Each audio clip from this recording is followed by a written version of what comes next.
Court के हवाले से समातें चल रही हैं, यानी बेंच कर रहा है,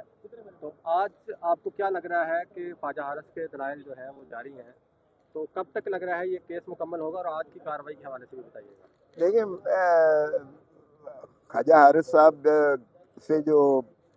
तवातर और तसलसल से उनसे जो सवाल जवाब हो रहे हैं वो लामहला इसी चीज़ की गमाजी करते हैं कि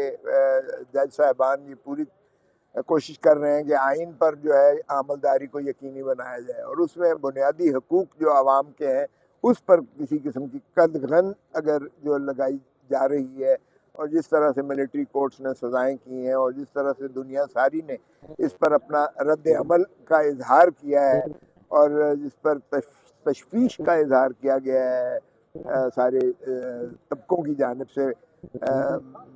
मेरा ख्याल में कि सुप्रीम कोर्ट इंशाअल्लाह जो है ये पाकिस्तान के अवाम का जो है हकूक़ को मलहूज़ रखते हुए फ़ौजी अदालतों के उन्हें सपोर्ट नहीं करेंगे। और आज जितने भी सवाल हुए हैं तकरीबन आप देखें कि फिर वही आया है कि नेक्सस होना चाहिए, यानी आर्मी के डिसिप्लिन या आर्मी पर्सनेल जो आर्मी के जो उनके अब सर्विसेज हैं या उनकी जो डिसिप्लिन है उसमें किसी किस्म की या कोई अगर उनके साथ जो है साज़बाज़ करता है स्पाइनेज की या कोई ऐसी तनसीब पर कोई हमले की जिसमें आर्मी पर्सनेल को वो बगावत पर उकसाया जाए, तो ही उस नेक्सस का, अगर FDLE का केस देखें या लियाकत हुसैन वाला केस देखें या जो पिंडी का जो बार एसोसिएशन रावलपिंडी वाला केस है 2000 पर, वो सारों की रेशो और रैशनल अगर आप देखें तो वो तभी बनती है कि फौजी अदालत सुन सकती है, लेकिन आम सिविलियंस के केसेस को जो है वो सिविलियंस के केसेस को फौजी अदालतें नहीं सुन सकती हैं। और यहाँ तो देखें ना, खालिसतन एक सियासी जमात के कारकुनों के खिलाफ ये इल्ज़ाम है कि चूँकि उनके कायद इमरान खान को 9 मई को जो है इस्लामाबाद हाई कोर्ट के जो है बायोमेट्रिक कमरे से उनको वर्दी वालों ने गिरफ्तार किया, तो उसके रिएक्शन में जो है बाकी जगहों पर जो है कारकुनों ने चढ़ दौड़े, यानी ये उनका इल्ज़ाम है। इसमें तो एक बेगुनाह बेचारा जो है वो फॉलोअर है, जो अगर ये मुतसव्वर किया जाए तो वो जाहिर है कि जिस तरह जस्टिस मुसर्रत हिलाली साहिबा ने कहा कि उनको क्या पता हो कि इसके जो है कॉन्सिक्वेंसेस इसके क्या होते हैं या इसके कोई जर्म भी बनता है कि आप एहतजाज कर रहे हैं। स्टूडेंट लाइफ से शुरू होते हैं, अगर किसी चीज़ पर एहतजाज करते हैं तो आपने देखा है, लेकिन क्या उनको इस चीज़ का इदराक होता है कि बीच में से कोई तकरीबकार जो है किसी चीज़ को आग लगा देता है और वो सारों को मुलव्वस करने की कोशिश करता है। तो इसमें भी ये जब मॉब मेंटालिटी बनती है तो मॉब में कोई एक शख्स जो है बीच में घुस के वो कोई तकरीबकारी कर देता है, तो इसका मतलब ये नहीं है कि आप सारों के खिलाफ जो है चढ़ दौड़े। अगर एक उन्होंने अपना इजहार यकजहती या अपना जो है बाप होता है जो पार्टी का सरबराह होता है, और जितने भी कायदीन हैं, सिर्फ इमरान खान की नहीं मैं बात कर रहा हूँ, एक रोमानवी रिश्ता होता है कारकुनों का उनके अपने कायद के साथ। उस रिश्ते के नाता से अगर उसको अजियत पहुँचाई जाती है किसी भी सरबराह को, तो लामहला उनके जो फॉलोअर्स हैं वो उसका जो है अपना इजहार बरहमी करते हैं, इजहार नाराज़गी करते हैं, एहतजाज करते हैं। उस एहतजाज में तकरीबकार अगर घुस जाता है और वो जो है तजावज़ कुछ कर देता है, तो इसका मतलब ये नहीं है कि जिस कॉज के लिए उन्होंने किया हो उसको आप जो है चढ़ दौड़ें और कहें कि जी इनको जो है फौजी अदालत में ट्रायल किया जाए और इनको कमाहकूक सज़ाएँ दी जाए। और वैसे भी ये अदालत तो जो है, क्योंकि आज भी ये इशू आया कि क्या इसको एग्जीक्यूटिव अदालत मुतसव्वर करेंगे, जुडिशल अदालत मुतसव्वर करेंगे, या आप इसको जो है उस कसवटी पर परखेंगे कि ये जो है इंसाफ के तकाज़े पूरा करता है। देखें, जब एक जज जो है क्वालिफाइड ही नहीं है, अब आप अंदाज़ा करें कि कर्नल साहब जो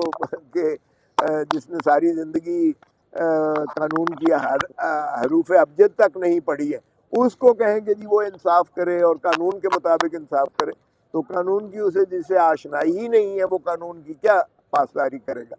پھر دوسری بات یہ ہے کہ اگر تو آرمی تنصیبات پر حملے کی بات ہو رہی ہے، اور وہ آرمی کا خود ایک کرنل ہے جس کا چیف جو ہے آف دی آرمی اور کور کمانڈرز اور فارمیشن کمانڈرز کہتے ہیں کہ یہ بدترین جو ہے حملہ ہمارے اوپر ہوا ہے